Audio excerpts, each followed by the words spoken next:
When this man came to the wedding, everyone was shocked, but when he took the microphone, they were speechless. John was a homeless man in his 40s.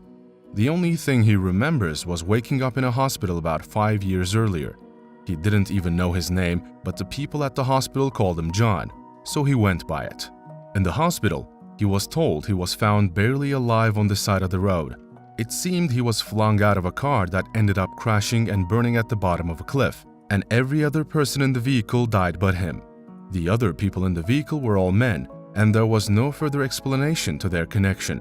The doctors knew that the accident had led to him suffering from amnesia, but they thought it was temporary and he would regain his memories with time. They couldn't trace his family as he had no ID on him, so when he was healthy enough to be released, they let him go with the hope that he would head back home. But John didn't go home, as he didn't know where that was. The first day he was released, he sat at the bus station for hours with no idea of where to go. When the last bus came, he went on in and got off at the last stop.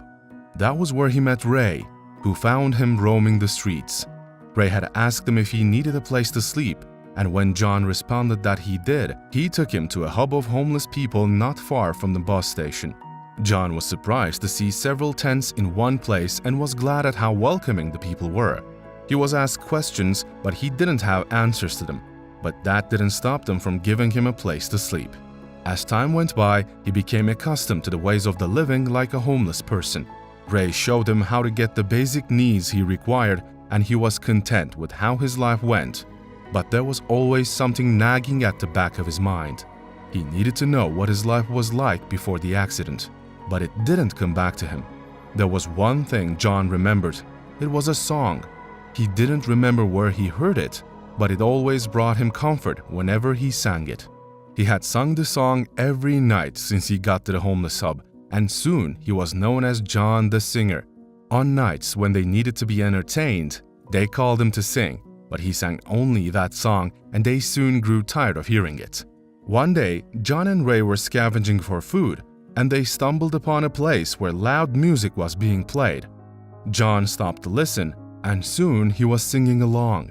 The lyrics came from his memory and he was excited to remember something from his past. So every day after that, he went to the same place to listen to music. He hardly ever knew the lyrics, but he started knowing several songs and started entertaining people at the shelter with them. One day, a friend suggested that he could start singing to make a buck. Everyone agreed, and that was how he started charging $1 per request. For some reason, he knew he could play the guitar and he saved up to get one. John the Singer became quite popular. He always sat on sidewalks with a cardboard on his neck that read, "Make your song request, and I'll grant your wishes for $1."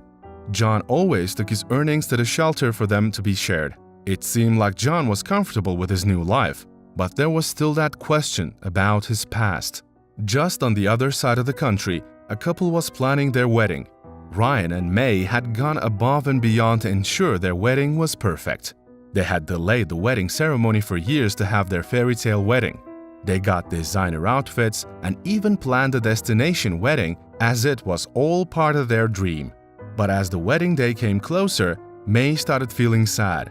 As a girl, she had dreamed of her dad walking her down the aisle, but her dad was not around, so she couldn't spend the significant moment with him. Her brother tried to cheer her up by offering to take on their dad's role, but it wasn't just the same. Just 2 days before the wedding, they flew to the destination of their wedding to set everything up. But that night before the wedding, they got a message from the band that was supposed to play that their flight had been delayed and they wouldn't be able to make it in time for their wedding. May couldn't believe it. Her perfect wedding would be ruined if they didn't get someone to sing. Her friends suggested getting a DJ, but none was available. Someone then suggested compiling a playlist of wedding-themed songs on their phone and connecting it to the speakers. May broke down in tears at the thought of it, but she agreed anyway as there was no other option left. After the music issue was resolved, the groom and his friends went to the town for the bachelor's eve. On their way, they heard a homeless man sing to a group of people. His voice was so sonorous, and a thought popped into the groom's head. He walked up to the man and asked him to sing a wedding song. After giving the man $1, the man's voice filled the air. Ryan, The groom then asked John if he would like to sing at the real wedding the next day, and the homeless man agreed. The next day, the groomsman went to pick up the homeless man John from his usual spot. He had tried to dress up nicely, but his clothes were old and dirty. The groomsmen knew he wouldn't have something nice to wear, so they got him an outfit. His unkempt beard and long hair still made him look a bit haggard, but he looked better. They told him to come on stage to sing when it was time for the bride and groom to dance. Before the wedding reception, the groom had informed his bride that he had a surprise for her, but she couldn't think of what it was. When it was time for their first dance, she saw a man with a guitar go on stage. May and some of the guests were not sure about his appearance. In fact, they were a bit shocked and wondered who this shabby-looking man was. But before May could get upset once again, the man opened his mouth and began to sing. His voice was incredible. May was so surprised and happy. Ryan was pleased as well. May kept asking where Ryan had found him, but he didn't give her an answer. He just said, "Don't worry, my love, let's enjoy our wedding party."